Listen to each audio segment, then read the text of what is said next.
Bien. ¿Cuál es el objetivo de la clase de hoy?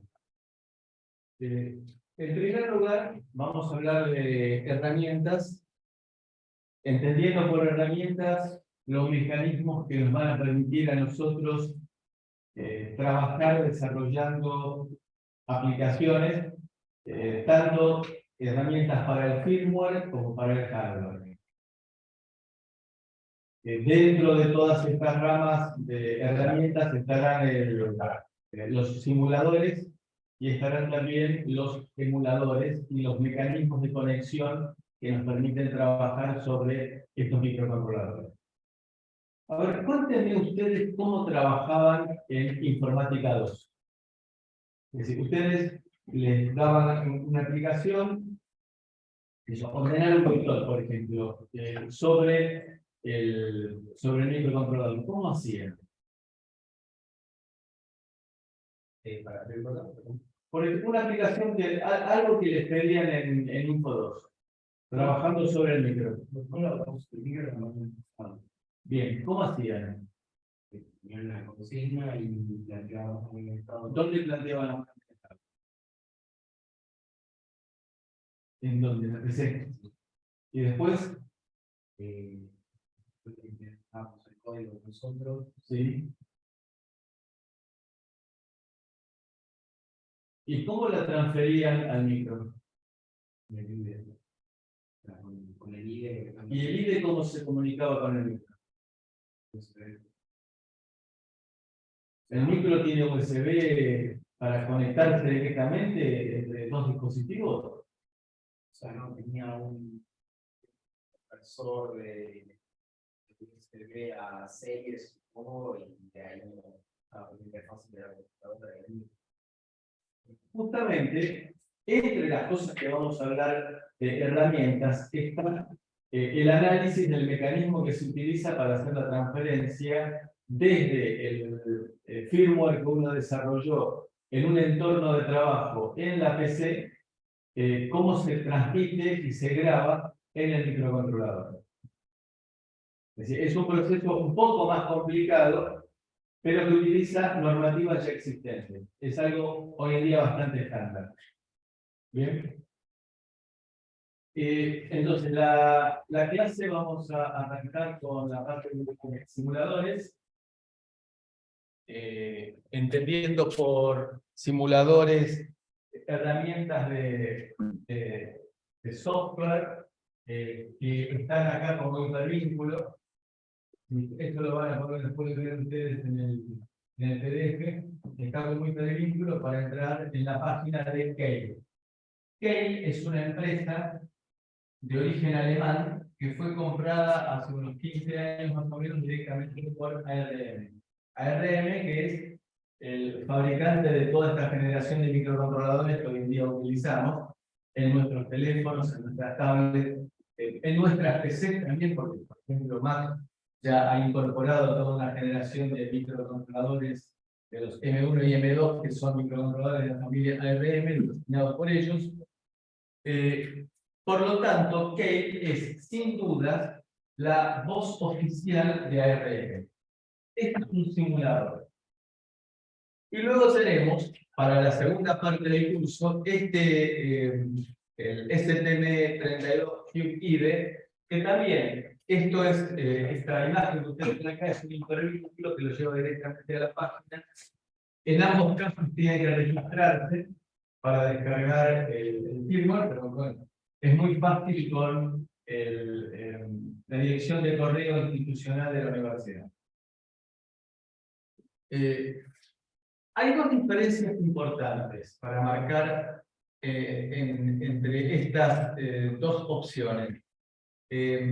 Simulador y el entorno de desarrollo integrado que me permite comunicarme directamente con el mismo. El simulador es solamente software. Es decir, no lo descarga y permite estimular el comportamiento del micro, pero en un programa que corre en la PC. En este caso en particular, este software, este simulador, se ejecuta exclusivamente sobre Windows, mientras que los entornos de desarrollo vienen pensados para trabajar en Windows, en Linux y en Mac OS X. Aquí, este entorno de desarrollo es propio de ST. Es exclusivo para ST. Con lo cual, uno va a tener que elegir el target con el cual va a trabajar, es decir, el microcontrolador de la familia ST con el cual va a trabajar, mientras que el simulador es absolutamente genérico. Uno también va a tener que elegir el target, pero no tiene que ser solamente de la familia ST, sino que puede ser de cualquier otro microcontrolador. Como es una pieza de software, el simulador, ¿puede tener errores? La respuesta es sí. Nosotros, hace muchos años en el curso, detectamos errores porque pretendíamos escribir una memoria I cuadrado C y el simulador decía que no se podía grabar y en la práctica sí se podía grabar. Era un bug que tenía como toda pieza de software compleja.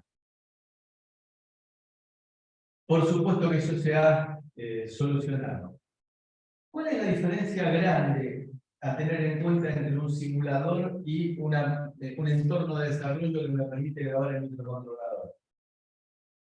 El simulador, como es una pieza de software, uno puede suponer que está activando una contactora de 200 amperes enviándole un pulso. Claro, uno no se dio cuenta que el pulso que estaba generando es de un ancho de un microsegundo. Ustedes se imaginan que una contactora de 100 amperes con un pulso de un microsegundo ni se entera. Si yo lo miro en el simulador, veo que sube la señal de la patita de excitación y baja. Está hecho el pulso. En el segundo caso, estamos interactuando con el hardware, lo cual nos permite entonces comprobar sobre el hardware que funciona bien. El simulador, por el hecho también de ser una pieza de software, me permite entrar en el detalle, por ejemplo, meterme en un bucle, en un loop complejo, o en una función compleja y ir analizando paso a paso. Ahora, esa situación, ese paso a paso, ahora vamos a verlo bien dentro. Vamos por partes. Fíjense.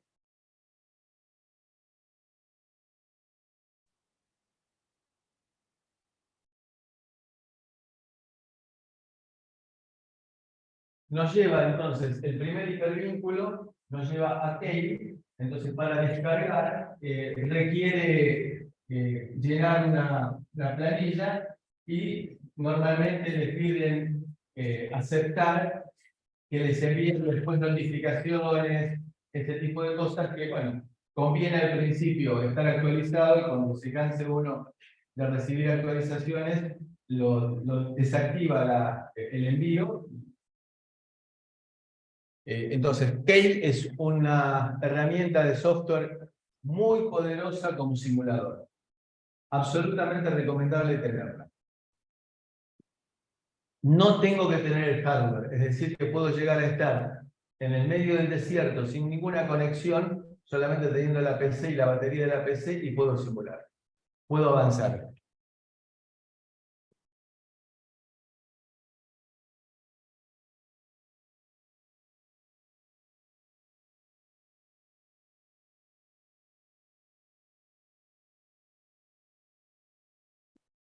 La otra herramienta es el STM Cube IDE, que también me pide que me registre para descargarlo. Y luego lo configuro para la placa que estamos trabajando. Es decir, tiene toda una etapa de configuración en la cual yo elijo con qué placa voy a querer trabajar.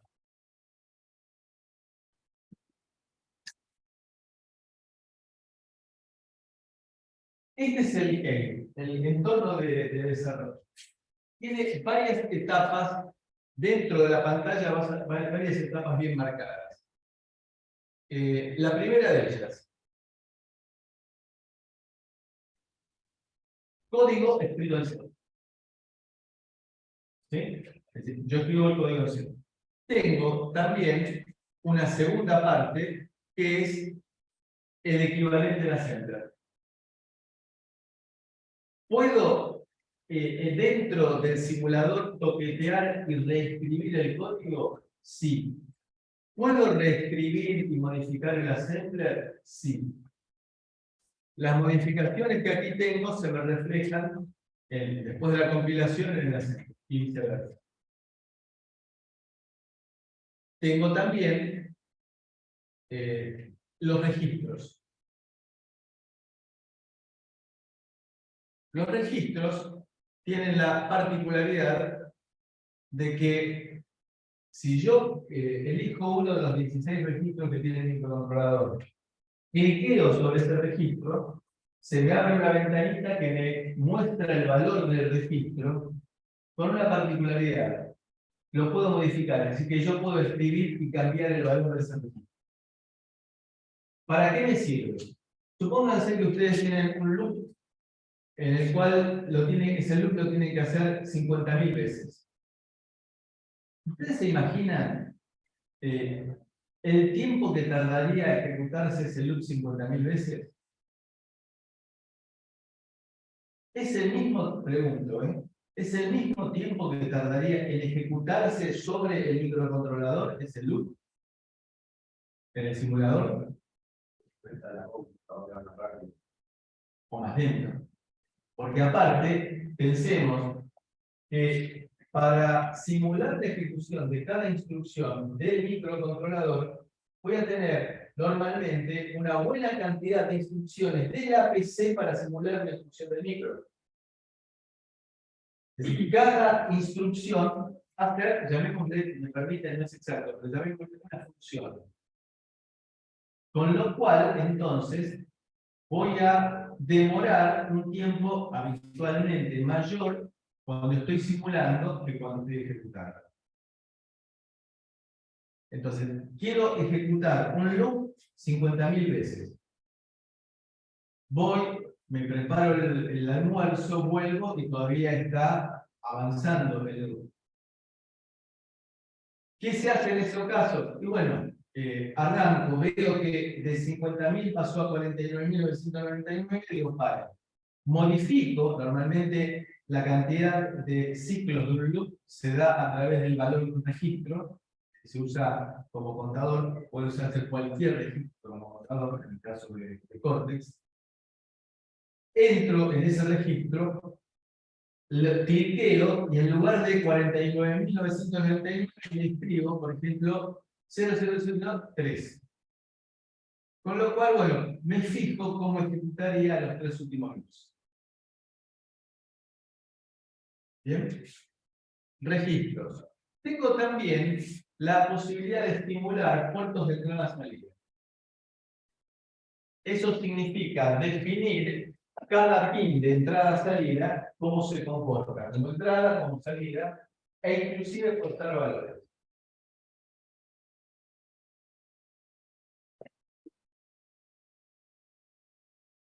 Piensen ustedes que el micro tiene puertos. Esos puertos son configurables como de entrada o como de salida. Tendré que escribir en un registro para elegir si es entrada o salida. Hoy en día la tendencia es que el fabricante del micro, ¿cuál es el negocio del fabricante del micro? Que yo utilice micros de su empresa. Con lo cual tratan de darle herramientas el fabricante para facilitar el desarrollo. Entonces, me da una herramienta en la cual me dice, ¿a qué frecuencia quiere trabajar el flor? Y la frecuencia que quiero trabajar es a 84 MHz. Ok, 84 MHz. ¿Qué pines de entrada querés usar? Este. ¿Qué pines de salida querés usar? Es decir, tengo una planillita y voy cliqueando. Pum, listo, arranca. Y él se encarga, el fabricante se encarga de generarme el código necesario para programar la frecuencia de trabajo y para programar los puertos de entrada-salida. ¿A qué velocidad y en qué modo querés trabajar en conversión a digital? Tengo un menú desplegable en eCockpit y se encarga de generar, lo digo despacito para que quede grabado, generar el código necesario para que funcione como yo le propuse. No es magia. Con lo cual gano tiempo, muchísimo tiempo. Y evito errores porque a veces me tengo que poner a leer una hoja de datos que está escrita para otro nivel de usuarios, no para los principiantes, por ejemplo, y ahí me lo resuelve directamente. Esos son los entornos de desarrollo para facilitar las cosas. Bueno, en el caso del Scale, yo puedo, a través de esta pantallita que ustedes ven acá, decir, quiero que el puerto C, este pin, sean entrada, este sean salida, el resto de los usos. Y en el caso de los puertos de salida, yo le puedo escribir con qué valor quiero que esté, 0 o 1, cada vez. Hasta aquí vamos.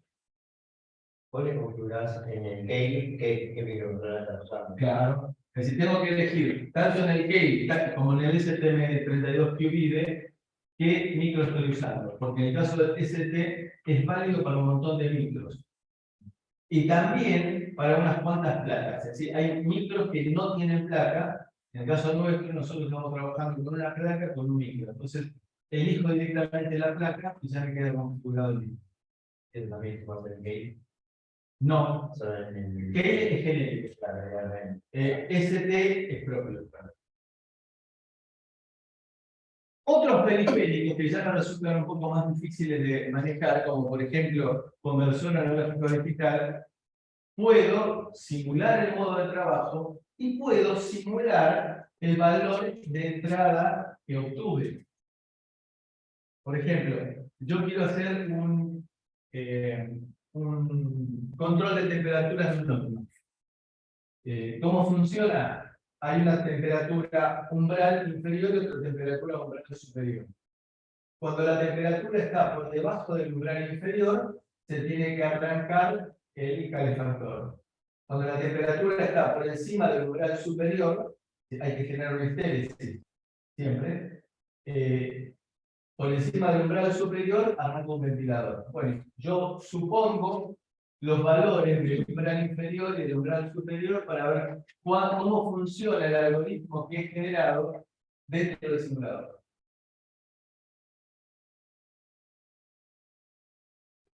También con los temporizadores. En el caso de los temporizadores, que trabajan de distintas formas, y los temporizadores son muy poderosos y por ende también son medio complejos de programar si uno quiere trabajar en mar mental, es decir, trabajando directamente sobre el computador. Para evitar errores, ya sea de generación de código o ya sea de interpretación de las especificaciones, tengo herramientas como para programar el temporizador de manera tal que me genere una interrupción cada milisegundo, por ejemplo. Independizándome del valor del cristal, del valor del clock, todo eso automáticamente me va a generar la carga del timer para que me produzca la interrupción crítica. Como regla, y esto es un comentario, uno no debe trabajar con valores numéricos. Es decir, ¿qué significa eso? No tengo que decir yo hacer cálculos. Supóngase que necesito trabajar en bar metal. Tengo que cargar el timer con un valor de manera tal, que se la cuentita, de manera tal que cargando este valor, el timer me va a generar una interrupción cada milisegundo. La experiencia indica que si yo digo cargar el timer con un valor hexadecimal, cambio en algún momento el cristal y tengo que revisar en todos los lugares, es decir, lo del cristal, lo digo al pasar, pero es bastante evidente. El cristal va a ser el encargado de generar todas las señales de reloj dentro del microcontrolador, por medio de un proceso que vamos a ver en un par de clases. Si cambio el cristal por alguna razón, que no se consigue o porque viene una nueva versión de micro, como a veces pasa, nosotros teníamos, antes de utilizar este microcontrolador, usábamos uno que era el LPC 1769, que tenía la diferencia supuesta con el 1768, que uno trabajaba a 100 MHz y el otro a 120 MHz. Bueno, si yo usaba uno u otro, supuestamente internamente eran idénticos, tenía que cambiar la frecuencia de cristal y por lo tanto tenía que cambiar todos los valores de los timers que yo iba cargado. Era realmente un despelote. Entonces, ¿qué es lo que me conviene a mí? Definir en algún lugar la frecuencia de cristal.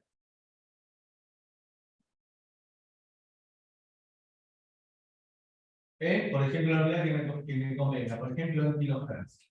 Entonces, supónganse que defino la frecuencia de cristal que sea 100.000. Un valor cualquiera. Entonces, todos los tiempos los voy a calcular en función de la frecuencia de cristal. El periodo de cristal va a ser la inversa de esto. Con lo cual yo voy a decir que el valor con el cual voy a cargar el timer, es decir, voy a cargar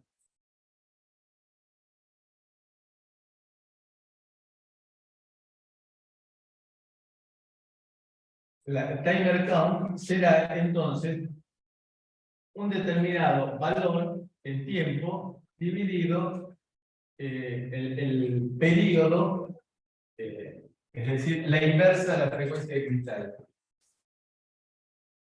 Iba a dividir por el periodo, es decir, que es multiplicar por la frecuencia del cristal. Valor de tiempo por la frecuencia de cristal.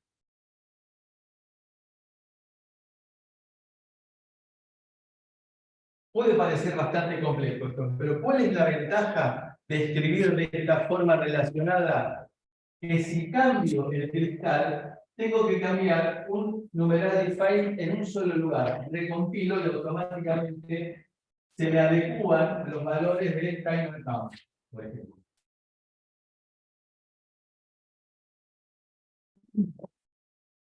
Esto es independiente del simulador, sino que esto es una guía de buena práctica para el desarrollo. Tratar de hacer todo referido a aquellos parámetros que puedan cambiar. Típicamente la frecuencia de cristal. Recuerden que nuestro lema es trabajar una vez, codificar una vez y facturar muchas veces. Con lo cual, de esta forma, refiriéndome todo a un solo valor y recompilando, adecuando ese valor a la realidad y recompilando, puedo rápidamente solucionar un cambio de cristal porque no conseguí el cristal que estamos usando nosotros. También puedo manejar la comunicación serie, en la cual puedo ir eligiendo el tamaño de la palabra, la cantidad de bits de parada, si usa como usa paridad, etcétera, etcétera, etcétera. ¿Cuánto han visto ustedes de comunicación serie? Un poco limpio. ¿Cómo? Un poco de limpio. ¿Qué es un poco más o menos? Muy poco. Digamos que es un tema que tenemos que ver. Digo, algo para que no se den cuenta, sino meter el tema en la materia. Ok. Digamos que hay una parte que la vamos a ver para que ustedes la vean, y otra parte que sí vamos a entrar en el detalle, que son, por ejemplo, I cuadrado C, CPI, todo ese tipo de cosas. Entonces puedo trabajar con la comunicación serie, también simularla, elegir, suponer que me llegó un dato, dar un dato en el registro de salida de la comunicación serie, y en base a esto trabajar y analizar la teoría. ICE, a los sajones les gusta mucho trabajar con siglas. ICE viene de congelar, por un lado, y es la abreviatura de In-Circuit Emulator. Emulador en circuito. Dijimos que los simuladores son piezas de software puro. Los emuladores requieren obligatoriamente hardware. ¿Cómo son los emuladores? Acá vemos, esto que ustedes ven aquí es un cable plano que actúa como cordón umbilical, y esto que ustedes ven en el extremo es el microcontrolador que yo quiero emular. Supuestamente, en nuestro caso, tendría que ser un STM32F401RD. Saco el microcontrolador de la placa, coloco esto por el otro lado, esta placa, esta caja que ustedes ven acá, que está compuesta por inteligencia más buffers, va conectado vía USB a nuestra PC. Entonces, la PC compiló, genera código, se lo transmite vía USB, y desde esta caja voy controlando la ejecución de este microcontrolador que está en el extremo, que va montado en nuestra placa. Entonces, o sea, estás trabajando con el micro, vos estás trabajando con otra cosa que dice parecerse al micro. Normalmente es con el... A eso sí, emula el frontend de la red. Y desde la PC yo voy a estar enviándole comandos a esta caja que va a estar controlando la ejecución o no del programa con este micro. Entonces, ¿cuál es el difícil trabajar con el frontend real y con el emulador? Es que en el emulador, pero yo no estoy diciendo que estamos usando esto. En el emulador tengo hardware controlado por la PC. Pero ahí no estoy simulando las instrucciones, las estoy ejecutando en serio. En este micro, pero controlado desde la PC. Sería como para poder estudiar el código del programa antes de comprar los componentes, así decirlo. O si No, es que yo tengo la placa. Y ahí me voy a dar cuenta que ese pulso de un microsegundo para activar una contactora de Silver no sirve. lo harías con el hardware directamente y viendo el hardware. Estoy conectando directamente, solo que le saqué el micro al hardware y le puse este micro que está siendo controlado desde la PC. ¿Cuál es la finalidad de eso? ¿Cómo? ¿Qué se puede hacer? Ejecutar el código realmente, no simularlo. Claro, pero lo seríamos nosotros porque tenemos la placa.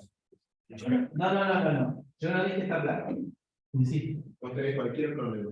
Tengo, por ejemplo, la historia. Nosotros antes teníamos una sede en Pompeya, en el edificio en Sáenz, que había la facultad. Nos habían donado el emulador del procesador que utilizaba las primeras PC, el 8088.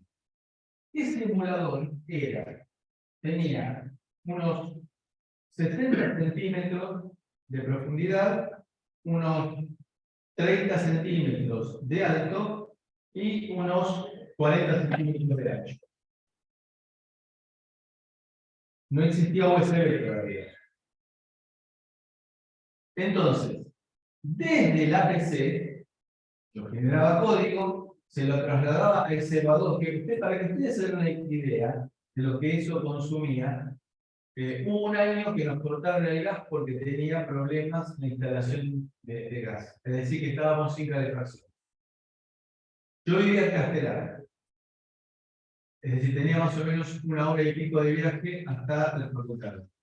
Llamaba por teléfono, le decía a la señora, Permita, estoy saliendo para allá. Permita, ya estaba enterada, iba, levantaba una térmica que ella tenía ya anotada, levantaba, con lo cual arrancaba ese emulador y cuando yo llegaba ya estaba la habitación a temperatura razonable porque se usaba el calefactor. Consumía un tiempo. Costaba decenas de miles de dólares de la década del 80. Y estaba trabajando, este cordón umbilical, estaba trabajando con 4,77 MHz. Ustedes se imaginan que en 84 MHz la cosa es muy distinta. Y aparte, ¿cómo es el montaje de nuestro micro? Fíjense ahora que tienen la plaqueta, ¿cómo es el montaje? Es decir, tiene patitas en los 4 lados. Anteriormente lo que se hacía era en la placa poner un zócalo de manera que yo le insertara este microcontrolador que venía con patitas pensadas para poner y sacar en forma repetida. Así que pero en el caso de este, ¿cómo lo resuelvo? Algunos podrán decir, yo tengo zócalos, existen zócalos que llaman de Serial Insertion Force, que tienen una palanquita que lo que hacen es apretar el micro sin tener que soldarlo, apretar el micro, está soldado el zócalo, apretar el micro para que haga contacto. Esos zócalos cuestan $500. Evidentemente no sirven con el prototipo. Sí. Sí, me estaba pensando, puede ser que esto sea lo mismo que usábamos nosotros por el Info 2, creo que era. El IDE se comunicaba con el micro y en el IDE te aparecía que era lo que estaba ejecutando el micro en tiempo real. ¿Sería esto mismo también? Sí, pero de una manera distinta, porque justamente acá estamos hablando de un montón de plata que se necesitaría. Claro, ahora sería algo más avanzado que directamente ya no incluye el micro. Exactamente. O sea, el emulador ya tiene el emulador Incorporado. ¿Sí? ¿Cuál era la función del emulador? Por ejemplo, con el Play. Entonces, el emulador, cuando el contador del programa llegaba a la dirección, separaba la ejecución y se le daba el control de vuelta a la PC para que mostrara el estado de registro sobre posiciones de memoria. Pero después, bueno, nosotros hace muchísimos años hicimos un prototipo de un emulador. Les puedo asegurar que el despelote que era el diseño era complicadísimo. Y tenían que utilizarse componentes de muy alta velocidad que consumen mucha energía. Y ahí llegamos al tema de tener que utilizar buffers, comparadores de tecnologías rápidas que consumen mucho. Y son caros. Sí. A mí no me queda del todo claro todavía por qué usarías un emulador y no el hardware, porque, como dijo. Estoy usando el hardware hasta acá. No estoy hablando del kit. Hasta acá. Estamos usando el hardware. Lo único que hice fue sacar el micro, que el micro soldado en la placa es totalmente autónomo, y colocarle un micro que está siendo controlado por la PC. Pero vos no podrías colocar la PC de aplicación donde va montado el micro, conectarlo a la PC de alguna manera y emularlo como hicimos Nicolás. Claro, pero en el software están usando micros que tienen las herramientas adentro. O sea, esto era antes. Estoy hablando de la historia, hablé de la década del 80 y del 90. Entonces me imagino que sería útil para PC de aplicación donde sea muy difícil de emularlo a alguien, por ejemplo, no sé, que controle una fábrica entera y no puedas montarlo o probar si activa o no activa una máquina. Entonces lo haces con eso, pero más para una aplicación pequeña. Y cuando eran micros que no había otra, pensemos que no existía ni siquiera USB.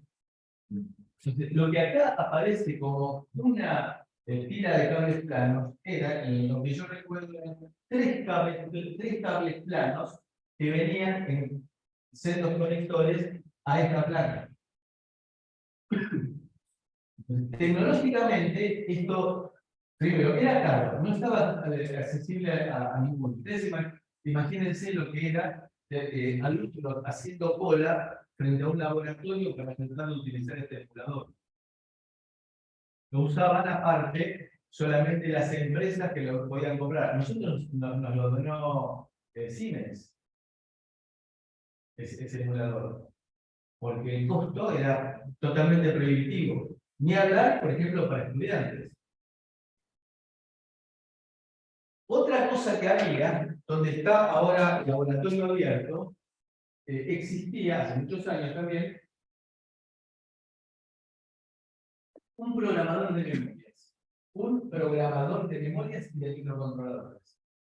De manera que el alumno que quería probar una versión de firmware para su proyecto, tenía que hacer cola, borrar el microcontrolador, la memoria que tenía, sentarse en la PC, grabarlo, llevarlo a probarlo, no funcionaba, y de vuelta tener que entrar en la cola para hacer todo este procedimiento de borrado de la memoria y regrabación. Ustedes no pasaron por ninguna de las dos cosas, ni por el emulador, ni por tener que hacer un proceso especial para borrar la memoria. Es de luz ultravioleta, ¿no? Sí.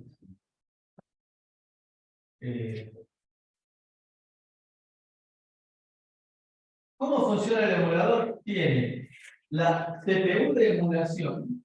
Tiene la CPU de emulación. Bien.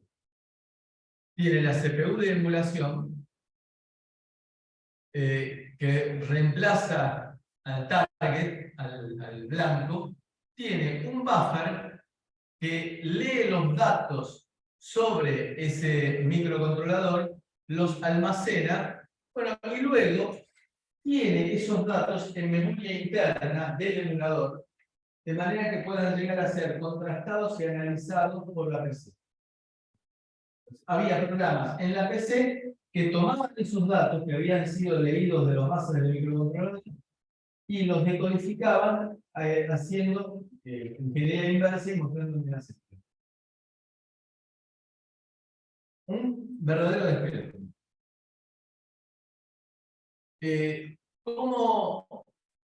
¿Cómo es entonces? ¿No?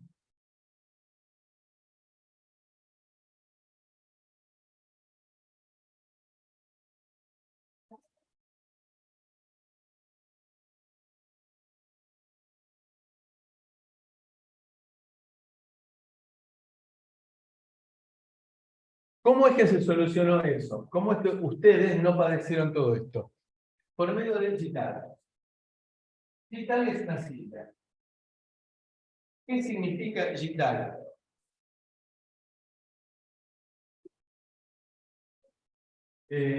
Joint Test Action Group. Ahora vamos a hablar de detalle. ¿Cómo surgió la idea de GitHub? Por dos lados distintos. Por un lado, por la necesidad de probar placas complicadas, porque claro, ustedes se imaginan de que probablemente al principio uno se imagina que las placas se fabrican y andan. La experiencia es que no, la experiencia es que tienen que ser testeadas. Lo primero que hay que hacer es testear el impreso. Porque, ¿qué significa armar una placa que tiene una falla en el impreso y que después surja al final de todo cuando pruebo el funcionamiento definitivo? Si la placa vino fallada. Cosa que pasa, a nosotros hace muchos años nos pasó que toda una partida de placas hubo que tirarlas porque la empresa había tenido una falla en su producción, la empresa que hace los impresos había tenido una falla de producción y los agujeros de metalización, los que unen las distintas capas del impreso, no habían quedado bien conformados. Es como si se pusiera un arito, un cilindrito hueco de estaño, no es cierto, pero para dar una idea, entre las distintas capas. El problema es que habían tenido problemas en la producción, resulta que en esta placa estaba fallando un agujerito acá, en esta otra placa otro agujerito acá, era impredecible, no era repetitivo. Y las placas estaban falladas y surgió, estoy hablando de hace 30 años, surgió el problema cuando ya estábamos en producción. Es decir, que todos los componentes hubo que tirarlos, porque no se justificaba desoldarlos. Entonces, por un lado, teníamos placas complicadas que había que testear. Por otro lado, apareció el 8386, que fue un microprocesador de Intel que salió en la década del 80, fines de la década del 80, empezó a incorporar registros de debug, registros de depuración. En el caso de este microprocesador eran 4 registros. Eran 4 registros de breakpoint. ¿Cómo funcionaba esto? Desde el punto de vista teórico era muy fácil. Tenía 4 registros y 4 comparadores. Esos 4 comparadores estaban monitoreando, chequeando, testeando permanentemente el bus de datos. Perdón, el bus de direcciones. El bus de direcciones. Entonces, cuando se ejecutaba la dirección que yo había cargado previamente por programa, correspondiente al breakpoint 0, al breakpoint 1, perdón, al breakpoint 0, se paraba la instrucción, se generaba una interrupción, que vamos a ver más adelante qué significa, se generaba una interrupción y se mostraba el estado de algunas variables que yo había prefijado por algún medio. Por ejemplo, en una pantalla. De la posición de esas variables y te levantaban el... Las leía porque presentaba una pantalla. Ustedes dirán, claro, pero yo estoy gastando 4 registros y comparadores, y en una de esas, el usuario, porque eso se usa en las PC, no lo va a utilizar nunca. La respuesta es sí. Lo que pasa es que el costo de utilizar, qué sé yo, 0,1 milímetro por 0,1 milímetro de silicio para generar 4 breakpoints era muchísimo más barato que tener que conseguirse semejante bodoque de emulador que habíamos visto. Y esta es la idea con la cual trabajan estas placas.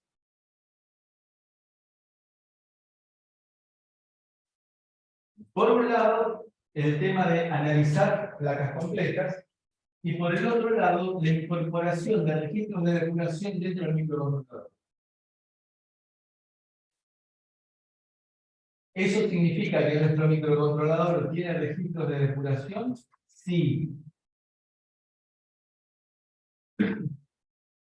Esto era, por ejemplo, la forma que se utilizaba para probar placas complejas, camas de clavos. Estos clavos que ustedes ven acá tenían la superficie bañada en oro. Por el tema de garantizar un buen contacto, que si no se degradaran con el tiempo, con el paso del tiempo, con las condiciones atmosféricas adversas, días de humedad como hoy, por ejemplo, y hacían contacto en lugares preestablecidos, en islas preestablecidas que habían sido puestas para en el diseño. De esa manera, excitaba, por ejemplo, excitaba por este clavo y tenía que leer tal señal en este otro clavo. ¿Está claro la idea? Ahora, estímulo, respuesta. Si no tenía esa respuesta, placa fallada había que analizar el diseño. Ahora sí. Temas que automáticamente y de eso es una persona que tiene que estar midiendo los test, bueno, a ver qué tiene. automatizar este proceso. Se automatiza de la siguiente forma. Es muy buena pregunta. Muy buena pregunta. Habíamos creado que este era el momento que tenía que hacer esa pregunta. Bien planificado. Supónganse, un caso concreto que a mí me tocó vivir. Una balanza de las que se utilizan en los supermercados. Se fabrica en el país. Es un nicho muy importante, hay muchas empresas que lo hacen. Se arma la placa. ¿Qué se hace? Se manda al cliente a ver si funciona o no funciona. Durante el proceso de diseño de esa placa, simultáneamente se diseñó una computadora de prueba de esa placa. En forma simultánea. De esa manera, habrá un conector en el cual vienen los datos, por ejemplo, de la celda de carga que se utiliza para empezar. Digamos, la celda de carga es un resistor que se deforma y al deformarse, se deforma por peso, y al deformarse cambia su valor de resistencia. Y de esa manera, esa deformación es proporcional, bastante proporcional en forma lineal con la deformación, con lo cual tengo unos milivoltios que me llegan a la placa. Todo eso me va a producir una serie de cosas que va a terminar saliendo en un display. Hago una computadora que me simule la entrada de la celda de carga y la salida al display, todo aquello que sea exterior, como por ejemplo alimentación, como por ejemplo controles y todo, teclas que tenga y todo ese tipo de cosas. Entonces se va generando en esa computadora de prueba, se van generando todas las condiciones de prueba. Y se van analizando las salidas, no por un ser humano, sino justamente por un microcontrolador que dice, le puse 2 milivolts de entrada, me tiene que aparecer el valor 437. En lo que me iría al display de la balanza.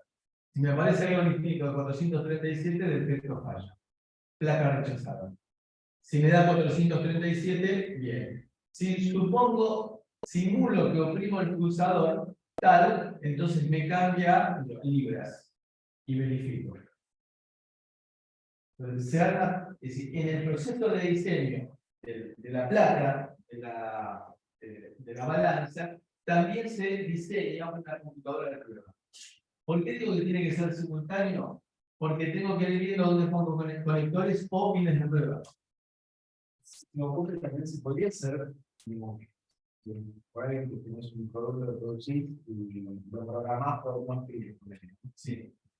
Vos podés usar el módulo de debug para comprobar si están dando bien la placa. O sea, tienes que hacer la producción de esos pines. Por eso piden esta pregunta que habíamos quedado que era tenida en los 5 minutos. Lo vamos a ver. Bueno, acá hay ejemplos de lo que eran las camas de clavos con. Fíjense que acá eran camas de clavos de arriba y de abajo. Para mostrar que cajas fáciles de transportar, en las cuales fíjense que acá se ven tiras de cables que vienen. Y acá todavía hay ejemplos más complejos de lo que era toda la técnica de prueba. Evidentemente, no son accesibles para prototipos. Con esta idea, entonces, apareció Chitara, que se utiliza por medio de 4 o 5 pines, que depende del fabricante, para depurar placas y chips. Se utiliza una idea bastante sencilla. Ustedes saben lo que es un registro de desplazamiento. Tenemos registros de desplazamiento con carga serie y salida paralelo, y con carga paralelo y salida serie. Entonces, imagínense ustedes que de esa manera generan estímulos que los mandan en forma serie a un registro de desplazamiento con carga serie y salida paralelo, genera los estímulos y por el otro lado leen con otro registro de desplazamiento con carga paralelo y salida serie. Ustedes generan el tren de estímulos en forma serie, los van desplazando para que lleguen a los puntos de prueba como estímulos y después leen la salida y la sacan en forma serie. ¿Cuál es la gran ventaja de lo que estoy diciendo? Que tengo dos pines nada más. Uno de entrada y otro de salida. Tendré un clock y alguna otra cosa más. Pero es mucho más fácil de implementar. ¿Bien?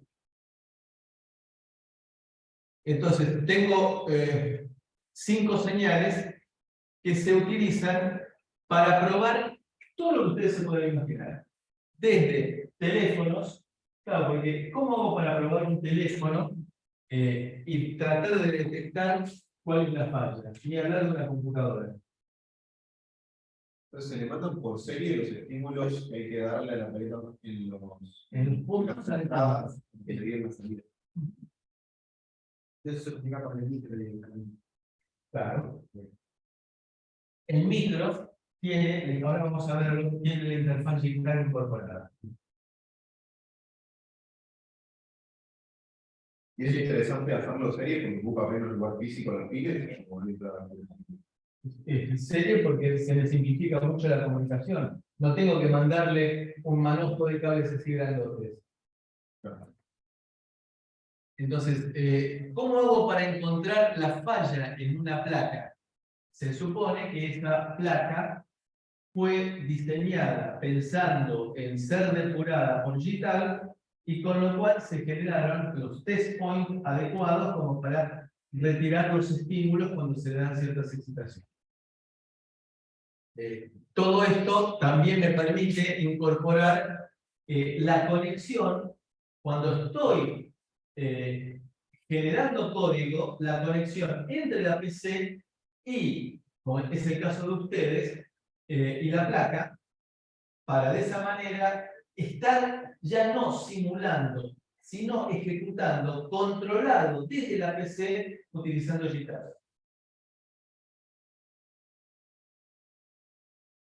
¿Va quedando clara la idea? Entonces, ahora no voy a estar simulando, voy a estar trabajando sobre la PC, colocando breakpoints sobre los registros que tiene el microcontrolador a la depuración, colocando breakpoints, y que esos breakpoints sean reales, sea efectivamente sobre el micro que se está poniendo el breakpoint. Puedo también ver el interior de un chip y también hacer análisis de funcionamiento.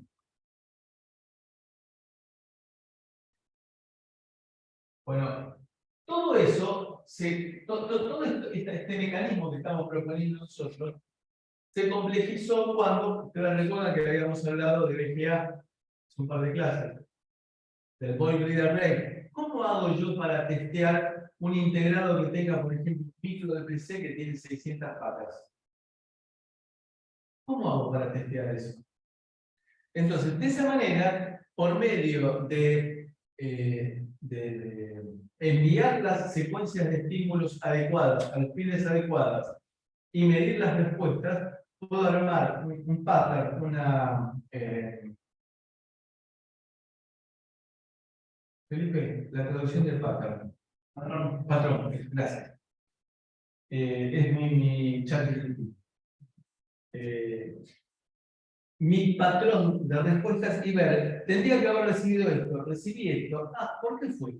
Y ahora vamos a ver un ejemplo de lo que pasa cuando tengo patitas en corto y patitas abiertas. Se arma lo que se llama boundary scanning. Si boundary es vecindario, scanning es barrido. Entonces, son celdas que son polifunción.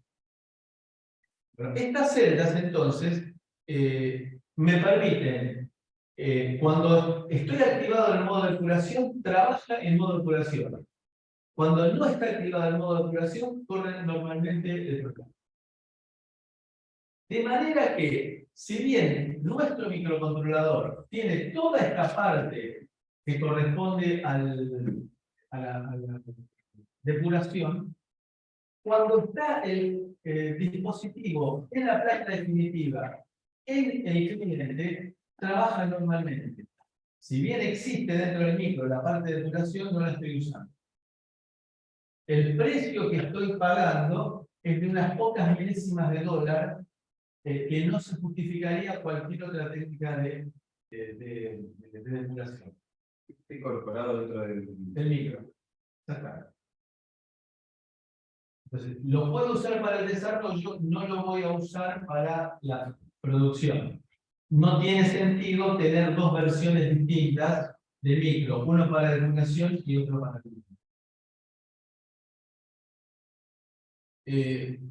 ¿De dónde viene GTAG? Es la abreviatura de Joint Test Action Group, grupo de acción para testeo, para pruebas. Y esto surgió en la década del 90, cuando empezaron a aparecer los procesadores digitales de señales. Es decir, esos microprocesadores orientados justamente a ciertas funciones en particular. Básicamente, multiplicar y acumular.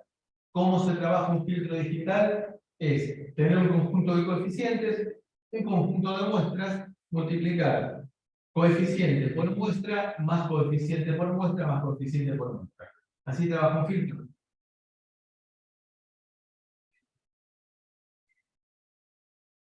Sí,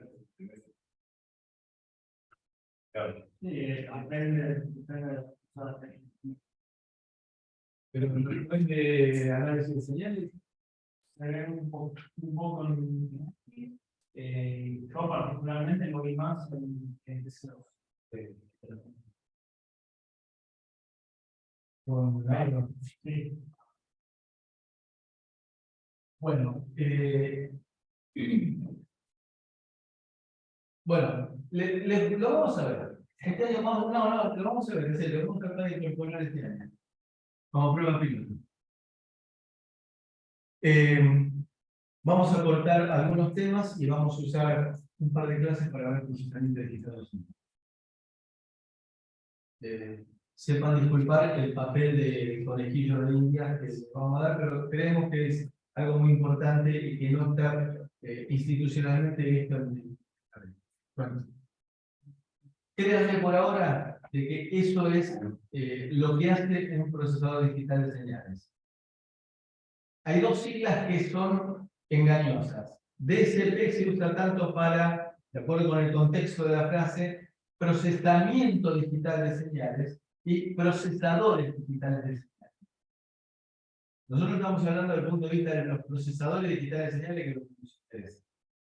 De los procesadores digitales de señales empezaron a aumentar de velocidad porque querían usar filtros con mayor frecuencia de corte. Con lo cual, empezaron a subir el clock. De todas las técnicas que existían hasta ese momento para depurar, se fueron al tacho. ¿Por qué? Porque no es fácil conectar dispositivos que estén corriendo a 1 GHz con cables. ¿Sí?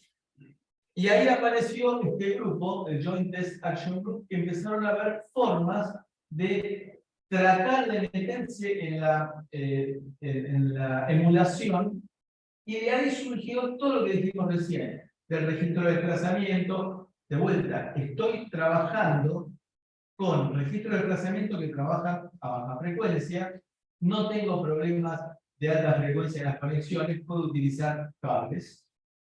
No tengo que utilizar ni guías de onda, ni coaxil, ni nada por el estilo. Esto es GTAG. Perdón, con lo anterior me quedó, no llegué a entender. Entonces, los test points para la cama de clavos usaban un DSP para medir. No. Se empezó a ver que cuando se trabajaba con DSP, el tema de cama de clavos ya no servía, porque de vuelta, cada uno de esos clavos sale con un cable. Y tenemos un cable pegadito al otro, trabajando a gigahertz, y no iba a dar nunca. Entonces hubo que buscar otra solución y fue donde empezaron con el tema de GTAG en la década de 90. Bueno, GTAG fue generando, esto sería el Boundary Scan Register, que es un registro de desplazamiento, o sorpresa, con carga serie y salida paralelo, y acá tengo el circuito bajo prueba. Entonces, ¿qué tengo acá? TDI, que es test data input, data input, digo bien, que lo mando en forma serie, y task data output, que lo saco en forma serie. Internamente se convierte en serie paralelo, paralelo a serie. Fíjense que aquí hay una guía, una línea de puntos que une ambos registros de desplazamiento. ¿Observan ustedes aquí en la parte de arriba? ¿Sí? ¿Para qué es esto? Para el caso en que nada me impide colocar varios digitales en cascada. Que la salida de uno vaya a la entrada del otro. Por ejemplo, para circuitos muy complejos. Existen chips que tienen más de un micro. El LPC 4337, por ejemplo, tiene un Cortex M4 más un Cortex M0. Y por lo tanto necesito 2 JTAGs para probar cada uno de los micros. Lo que se hace es 2 JTAGs, pero que cuando yo quiero estimular al segundo micro, lo que hago es que el primero actúe como un corte. Y acá vendría la cascada del segundo. Existe por programa la posibilidad de unirlos.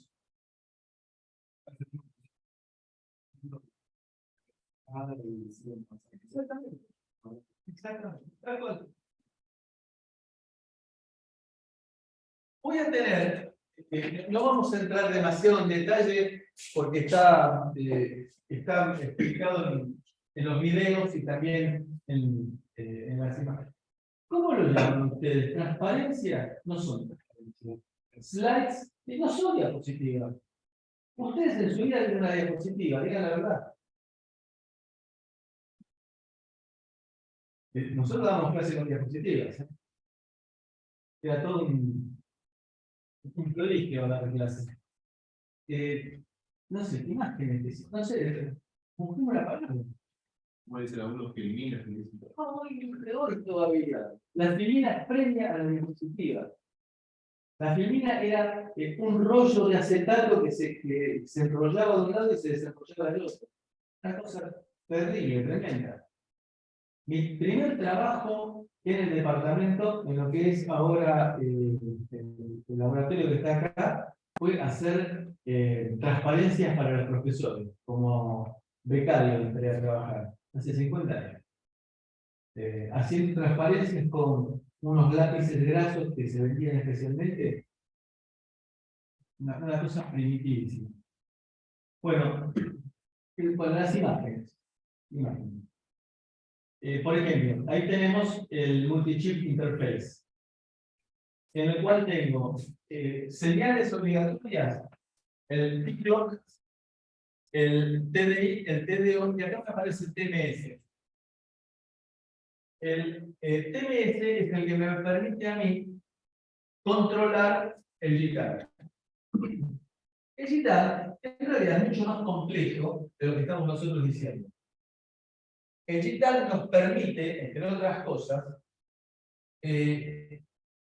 generar, don José Digital me da la posibilidad de hacer un compilador digital.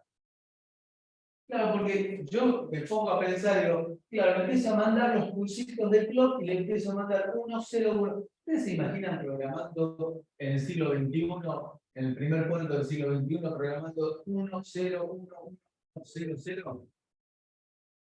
¿Ustedes se imaginan programando el microcontrolador escribiendo bit por bit? ¿Qué usan para evitarlo? Un compilador. Entonces, cuando yo, José Digital, me da la posibilidad de tener un compilador digital, en el cual yo voy a tener un conjunto de instrucciones básicas y le voy a generar para esta configuración de tantos pines de salida del conversor serie paralelo, tal función, entonces le escribo, lo compilo y me genera la secuencia directamente. Eso también está incluido en el IDE, pero el IDE ya tiene la parte de variar el micro, y esa parte de variar el micro ya tiene el protocolo para decirle al TMS cómo es que tiene que elaborar. Tengo una pregunta. Me parece que no. No voy a pensar en café, pero me parece que no. Sí, me parece que lo que me hizo don José Gitar es decirle a don José ST, tenés que mandar estos comandos ya directamente por default. Y a partir de ahí, lo que van son los estímulos directos de los códigos de operación. Pero lo voy a pensar en vos. Anotarlo por preguntón. Bien, entonces, acá tenemos lo complejo que puede llegar a ser digital, con un montón de pines que van a tener que ser estimulados y también después controlados. Entonces, se ingresan los datos por medio serie, se extraen los datos por medio serie de acuerdo con el. Y el TMS lo que me permite es elegir un funcionamiento normal para shiftear, o bien le voy a meter una instrucción para que cambie algo dentro de la configuración.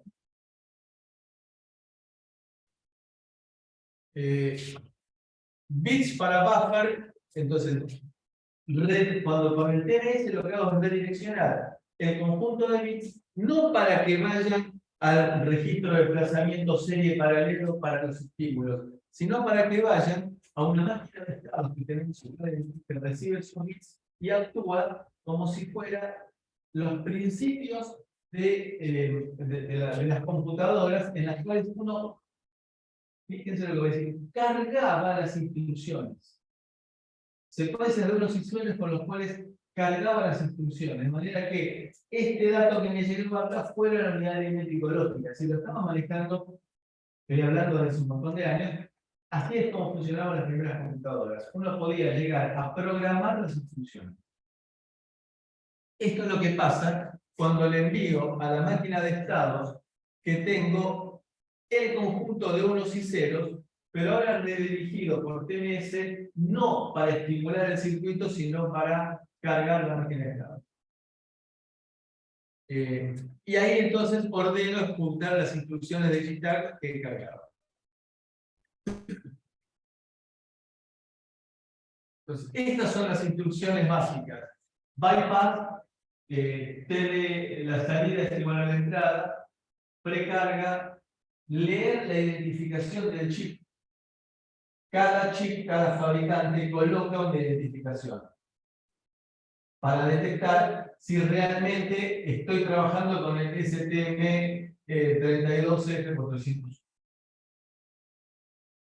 Ustedes en algún caso se van a poder encontrar que si eligen mal el chip le dice que es inadecuado. ¿Cómo hacen para saberlo? Leyendo la identificación.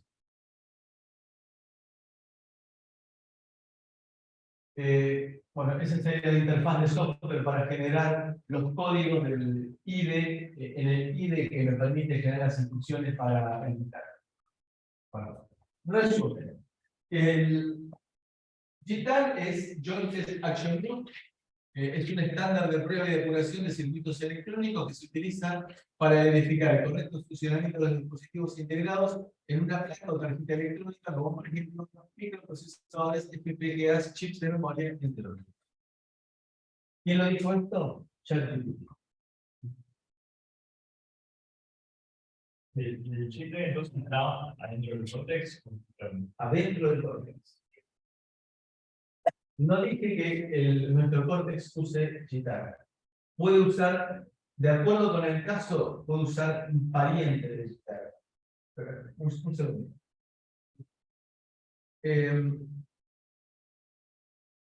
Ahora, para el caso de nuestro micro, si se justifica usar un JITAR, puede tener todo este conjunto de complejidades que estaba mencionando yo recién. Colocar en serie, para probar un miserable micro que me cuesta, el micro debe estar costando $5. Es mucho más, cosa mucho más pedestre la que yo quiero usar con el micro. Mucho más sencilla, no la voy a usar pensando que voy a tener que hacer una cama de clavos. Entonces, nos permite acceder a fines de excitación y de depuración enviados por medio de comandos que se ejecutan en el equipo bajo prueba. Le puedo hacer diagnósticos, pruebas de integridad y también de debugging, para el debugging. Puedo utilizarlo también para programar y reprogramar dispositivos. Por ejemplo, si yo le mando a esa máquina de estados que tenía dentro de Digital, le mando la orden de un código que se encargue de programar la memoria flash. El G-Term tiene las ventajas de que de trabajar con altas frecuencias, con condicionados y todo eso, pero si vos tenés que medir, o sea, en la cámara de clavos, como que medía, puedes medir el procesador, el micro, puedes medir también el frontend de la planeta que estás midiéndolo. Acá no, acá solamente me dice el micro. Exactamente. Está bueno, pero tampoco está bueno porque no puedes medir el frontend por otro lado. Estamos de acuerdo, pero yo para el frontend puedo llegar a utilizar sí un u otro digital o armarme yo el equivalente a un digital con estos tres formas. Pero tenés que tener cuidado con la frecuencia. Por supuesto, forma parte del criterio de diseño. Pensemos también que con un micro que puede trabajar a 84 megas, no voy a imaginar con tener señales de gigahertz. Es una solución parcial, apropiada para el 99% de los casos. No es completa, no es la cama de clavos. Bien. ¿Alguna pregunta?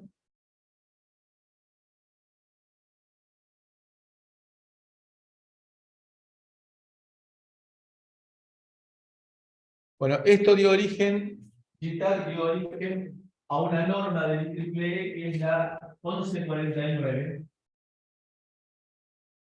La 1149 en 1990. Y a partir de ahí fueron generándose distintas alternativas, distintas opciones para llegar a la última versión que es del año 2008 y una adecuación del 2011 y 2009.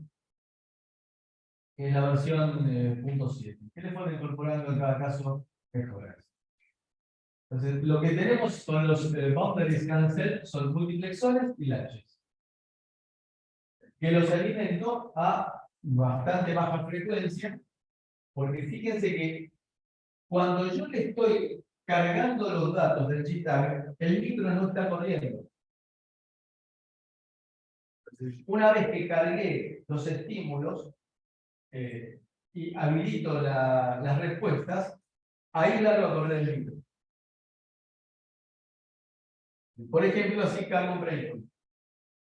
Coloco un breakpoint mandándole la orden de mandar el breakpoint, se da un código de esos que me quedan guardados en la máquina de estados, graba la memoria, entonces le empiezo a enviar en forma serie, byte por byte, el contenido de la memoria del programa. A cada byte le empiezo y le digo grabada, grabada, grabada. ¿Lo tengo que hacer a la velocidad del micro? No. Así que no tengo, en este caso, para el uso que yo le voy a dar de programar la memoria, no tengo restricciones de velocidad, no tengo que estar trabajando a la velocidad del micro. Y cuando estoy haciendo el debugging, ¿qué fue lo que hice? Cuando le digo pongo un breakpoint, le envío de vuelta el código de operación de poner un breakpoint, cargar el registro de breakpoint, se lo mando en forma serie, el micro no está corriendo. Piensen ustedes cómo trabajaban con el entorno de desarrollo. El micro no está corriendo. Le mandan el breakpoint. Si quieren agregar un nuevo breakpoint, tienen que parar el micro y cargar el breakpoint. ¿Se acuerdan de eso? ¿No? No pueden mandarle un nuevo breakpoint del tipo de ejecución. No se lo permite el entorno de desarrollo. Le envían y dicen, bueno, ahora agreguemos este segundo breakpoint. Entonces, se lo envían en forma serie, offline, no están corriendo el micro, no tienen apuro, lo envían en forma serie y ya quedan tranquilos. ¿Qué pasa? Cuando la salida, que ahora me está mostrando los comparadores internos que tiene, me detecta en qué momento se igualó el contador de programa con el breakpoint que yo le cargué, se me genera una excepción, una interrupción. Más o menos tiene una idea de lo que es interrupción. Se genera una interrupción que lo que hace es mandarme ahora por el registro de carga paralela y salida serie, por ejemplo, el estado de los. Y yo tendré un programita que me está corriendo en la PC del lado de afuera, que me empieza a leer todo eso, me lo arma y me lo presenta muy lindo para mostrarme el estado de los registros y de posiciones de mercado. JSON puede tener un cristal distinto para que sea más rápido y poder mandar una cantidad de datos en serie más grande en tiempo real.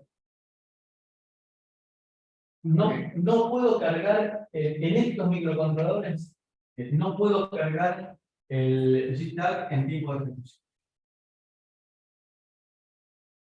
Es decir, lo tengo que parar para cargar el JTAG. Pero cuando decís que no hay limitación para el JTAG, Tengo todo el tiempo del mundo. o sea, parás el programa, Por eso digo, no está permitido en tiempo de ejecución, cuando estoy ejecutando, cargar el JTAG.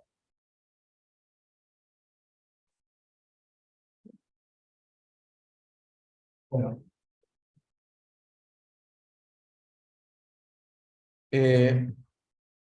Caso concreto. Cargué en forma serie una serie de estímulos. Mando a este pin la secuencia 10001. Lo envío, recibo en el registro de desplazamiento alto, bajo, bajo, bajo. Me fijo, comparo, ok, este pin está bien. Envío ahora, y supónganse que tengo un corto. ¿Qué pasa cuando tengo un corto y tengo dos salidas en uno? ¿Cuál es el resultado? Dos salidas en uno que la suma. 1. Si las dos salidas están en 0, 0. Si una está en 1 y otra en 0, bueno, 0. Priva en 0 en general. Con lo cual, si yo tengo corto, tengo dos unos, genial, me da bien. Tengo dos ceros, genial, me da bien. Tengo 0 y 1, priva este 0. Entonces acá veo que tengo un 0. Me da mal. Y ahora, este me da mal porque tengo un 0, con lo cual detecto, fíjense que es bastante fácil, detecto que hay un corto entre estas dos patas. Ya no solo detecto que es un corto, sino que puedo determinar que hay dos patas, porque son dos patas que me están fallando. ¿esto es para el boundary scan? ¿Sí?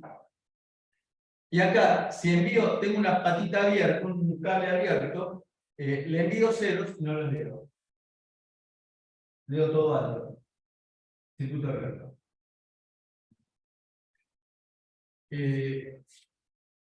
Bueno, vamos a avanzar, porque esto es el objetivo de digital.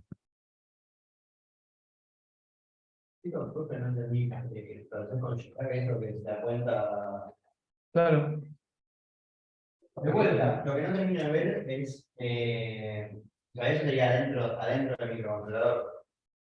O adentro de una placa que yo que quiero probar. En general, en forma general. Se ve cualquiera. Un PCB cualquiera. Sí, por supuesto que yo tengo que hacer el software de interpretación de resultados. Claro, si es lo que vos querés implementar el protocolo, o sea, tecnología JTAG para justo tu placa. Esto es lo que usan adentro de los microcontroladores. Eso es lo que usan dentro de los microcontroladores para depurar por el breakpoints para leer el estado de los registros en los breakpoints, para programar y para guardar la memoria del microcontrolador. Claro, eso del tema de los circuitos o circuitos o pista cortada sería más aplicable a un PCB, porque Claro.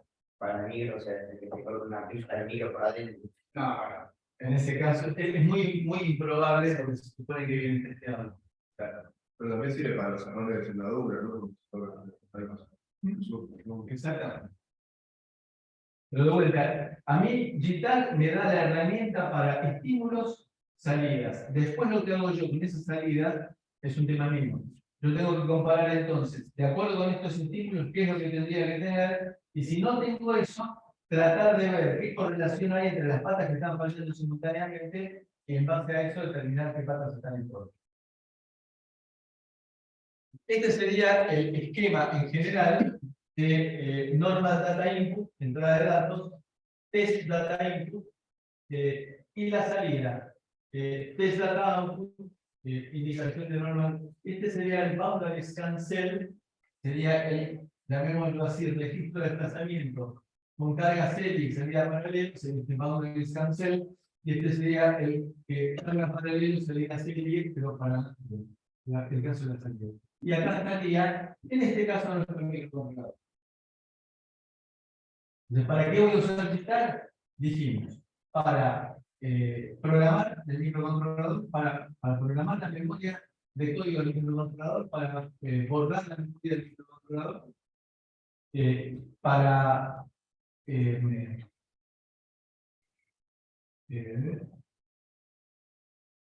leer el estado de registros, para leer el estado de posición en el memoria. Ese tipo de cosas son las que le dan utilidad a nuestro informe de sistema. Ahí entramos más en detalle. Esto recomiendo que vean en los momentos de insomnio el video que están analizados, inclusive hay una animación bastante interesante de cómo es que funciona instrucción por instrucción. Y les voy a dar la referencia directamente del video de donde lo saqué. Una pregunta que no me quedó claro. Vos cuando cargas un break, ponele, estás a quitar el programa. Entonces, para cómo se da cuenta, o sea, yo pongo un break cuando uso la línea 10, ¿cómo sabe cuándo llega la línea 10? ¿Por una instrucción o cómo?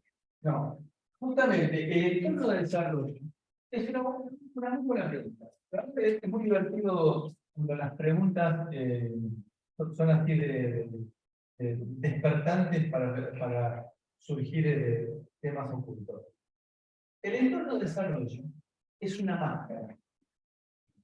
Ustedes leen línea 10 y no tienen la más pálida idea de cuál es la dirección a la cual realmente se está ejecutando la línea 10. ¿Quién hace de traductor para simplificar las cosas? No, el entorno de desarrollo. El compilador genera código de operación y direcciones. Claro, pero él sabe cuál es la línea 10 a nivel assembly. Eso lo sabe el entorno de desarrollo. Es decir, debajo del entorno de desarrollo, yo tengo la memoria que se está ejecutando. El programa que está en la memoria se está ejecutando. Yo no lo veo. A mí me ponen delante de una pantalla, porque yo me vuelvo loco. Les puedo asegurar, me ha tocado desgraciadamente vivirlo, trabajar con direcciones absolutas. Uno se vuelve loco. Pensando en micro 32 bits. Piensen ustedes que los 32 bits son 4 bytes. Son 8 dígitos. Entonces, seguirlo, ustedes imagínense, si lo van en línea 10, le aparece 1F4A3167. Entonces, en el entorno de desarrollo, el micro ejecuta códigos de operación binarios. Yo los veo, en el mejor de los casos, en Assembler, que es una primera máscara, o en el segundo caso, en C, que es una segunda máscara. Eso es para facilitarle la vida al programador, al desarrollador. Pero el micro en realidad está trabajando en forma binaria. Entonces, línea 10 lo sabe el ser humano. El micro entiende 1 y 0. ¿Está bien? Entonces, el micro recibió la orden de, en la dirección 1F4A3166A, escribir el byte 3-0. Ellos programaron la posición de memoria. El usuario ni se entera. El usuario sabe que la línea 10 tiene un if. Detrás hay toda una serie de traducciones. En primer lugar, al assembler para que nos aparezca, si tenemos en el entorno de desarrollo, que aparezca. Y en definitiva, una última traducción que es a lo que entiende el micro. El micro solamente entiende un sistema. ¿Quedó claro? O sea, lo resuelve el micro. No, el micro no. El micro no es lo que facilita a mí las cosas mostrar la línea 10, cuando en realidad el micro lo que tiene solamente son direcciones en binario y con instrucciones en binario.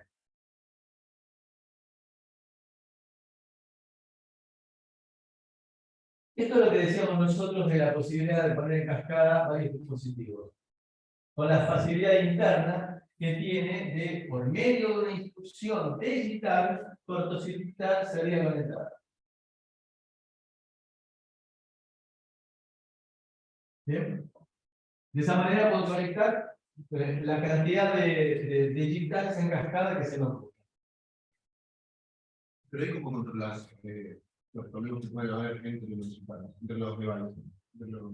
Porque primero, supuestamente, voy a resolver el dispositivo 1. Y hago que el 2 y el 3 sean cortos. Una vez que verifico que el dispositivo 1 está funcionando, el 2, el 1 y el 3 son cortos. Y así sucesivamente. Vos podés decidir si querés leer el módulo del medio, el nivel 2, o lo que dificultás el TDI con el TDA. Exactamente. Después, también probé que individualmente hagan los nuevos funciones de los 3. Y le pongo una condición a cada uno de ellos para que me diga, acá pasó algo. ¿Cómo le haces inscripción? ¿Cómo? ¿Cómo le haces inscripción de cortocircuitar TDI con TDA del 2? ¿Por qué cambian la Por TDI, es decir, de vuelta. La línea TMS me permite elegir si lo trabajo normalmente testeando o si lo trabajo en el modo control. El modo control era el que alimentaba esa máquina de estados interna que tenía.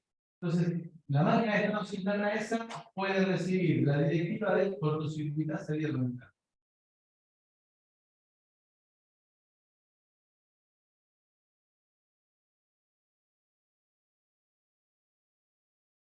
Ahora, puedo probar componentes, memorias, FPGA.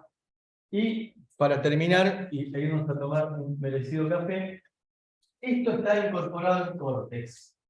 Si ustedes se fijan, en este Cortex, acá tenemos,